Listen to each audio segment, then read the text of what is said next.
Good morning, students. Welcome to my YouTube channel Jaman for you. Class 6 ইংৰাজী বিষয়ৰ ধ্যানচাঁদ নামৰ পাঠটোৰ আমি আজি চতুৰ্থ দফা পঢ়িম।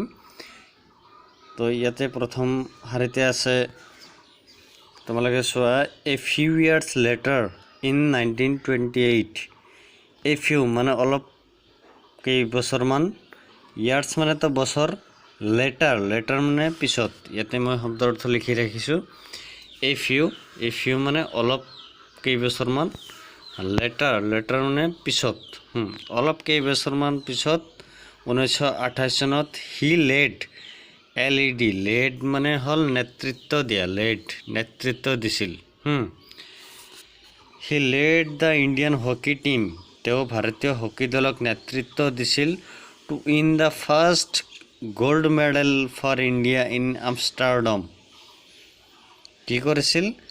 to win জিকিবলৈ the first gold medal for India ভাৰতৰ বাবে প্ৰথম সোণৰ পদক in Amsterdam 1928 চনত হোৱা অলিম্পিকত তেওঁ সোণৰ প্ৰথম ফাৰ্ষ্ট গোল্ড মেডেল মানে প্ৰথমটো সোণৰ পদক পাবলৈ তেওঁ ভাৰতীয় দলক নেতৃত্ব দিছিল গোল্ড মেডেল শব্দৰ অৰ্থটো মই লিখি দিছোঁ সোণৰ পদক সোণৰ মেডেল উইন মানে হল জয় লাভ কৰা তাৰপিছত আছে হি ওন তেওঁ জয়লাভ কৰিছিল হিজ সেকেন্ড গোল্ড তেওঁৰ দ্বিতীয়টো সোণৰ পদক ইন 1932 1932 চনত 32 চনৰ অলিম্পিকছত ইন লছ এঞ্জেলছত হোৱা অলিম্পিকত তেওঁ দ্বিতীয়টো সোণৰ পদক পাইছিল দ্য লাষ্ট গোল্ড একদম শেষৰটো সোণৰ পদক কেম টু হিম তেওঁলৈ আহিছিল ইন 1936 অলিম্পিক্স ইন বাৰ্লিন মানে জাৰ্মানী দেশত আছে বাৰ্লিনত হোৱা অলিম্পিকত তেওঁৰ বাবে তৃতীয়টো সোণৰ পদক আহিছিল 1936 চনত where he led the Indian team য'ত তেওঁ ভাৰতীয় দলক নেতৃত্ব দিছিল তেনেহ'লে তেওঁৰ 1934 চনত তেওঁ তৃতীয়টো সোণৰ পদক পালে ভাৰতীয় হকি দলৰ হৈ he also won the title of hockey personality of the century there তেওঁ তাতে কি কৰিছিল ইয়াতে শব্দৰ অৰ্থ মই লিখি দিছোঁ হকি পাৰ্সোনালিটি মানে ব্যক্তিত্ব কেম মানে আহিছিল এইকেইটা তোমালোকে লিখি ল'বা শব্দৰ অৰ্থ ইয়াতে শব্দৰ অৰ্থ কি কৈছে এইটো হাৰত he also won the title of hockey personality of the century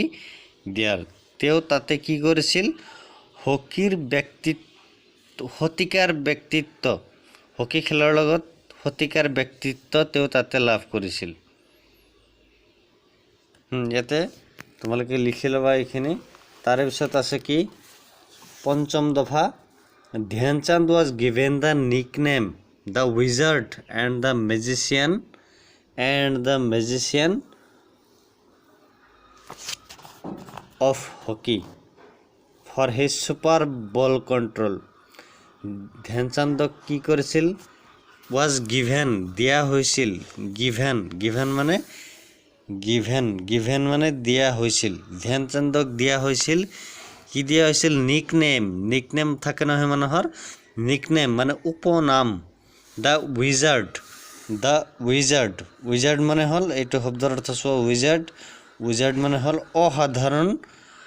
সমৰ্থ বিশিষ্ট ব্যক্তি তাৰমানে বহুত ভাল এটা কোৱালিটি থকা the wizard and the magician of hockey আৰু কি হকিৰ মেজিচিয়ান মানে যাদুকৰ যাদুকৰ অফ হকি খেলৰ যাদুকৰ for his super ball control তেওঁৰ উৎকৃষ্ট মানে উত্তম বল নিয়ন্ত্ৰণৰ কাৰণে তেওঁক দ্য উইজাৰ্ড আৰু দ্য মেজিচিয়ান অফ হকি উপাধিটো তেওঁক দিয়া হৈছিল during his sporting career spanning 23 years during মানে সেইখিনি সময়ত হিজ স্পৰ্টিং কেৰিয়াৰ তেওঁৰ খেলুৱৈ জীৱনৰ সময়খিনিত স্পেনিং 23 years যিটো কি স্পেনিং মানে স্পেনিং ব্যাপ্ত হৈ থকা মানে বিয়পি থকা যেটো কি 23 বছৰ বিয়পি আছিল তেওঁৰ খেলুৱৈ জীৱনটো ইয়াতে কি 1926 চনৰ পৰা 1949 চনলৈকে তেওঁৰ খেলুৱৈ জীৱন হি স্কোৰ্ড তেওঁৰ গলৰ হিচাপ স্কোৰ্ড মানে হিচাপ গলৰ হিচাপ a total of 570 goals in 185 matches তেওঁ 570টা গোল দিছিল 185 খন খেলত according to his autobiography titled the goal